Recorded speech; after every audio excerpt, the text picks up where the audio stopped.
Getting the too many passcode attempts reset your Apple Watch and pair again message. This usually happens when the wrong passcode is entered multiple times.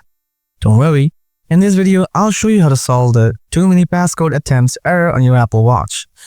So without wasting any time, let's get started. Solution 1. Unpair and repair Apple Watch. Grab your iPhone, open the Watch app. Tap My Watch from the bottom of the screen. Now tap All Watches from the top left corner. Then tap on the info icon next to the added watch. Now scroll down to the bottom.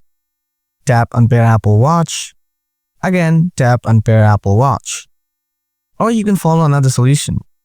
Solution 2. Erase all content settings using iPhone. Open up the Watch app on your iPhone. Tap General. Scroll down to the bottom. Tap Reset. Tap Erase Apple Watch content and settings. Now tap Erase all content and settings. Again, tap Erase all content and settings. Enter your Apple ID password. Then tap Erase from the top right corner. Hope your too many passcode attempts error on your Apple Watch is solved. Don't forget to hit the like button and subscribe. If you have anything to ask, let me know in the comment section below. Thanks for watching. See you in the next video. Till then, stay tuned. Goodbye for now.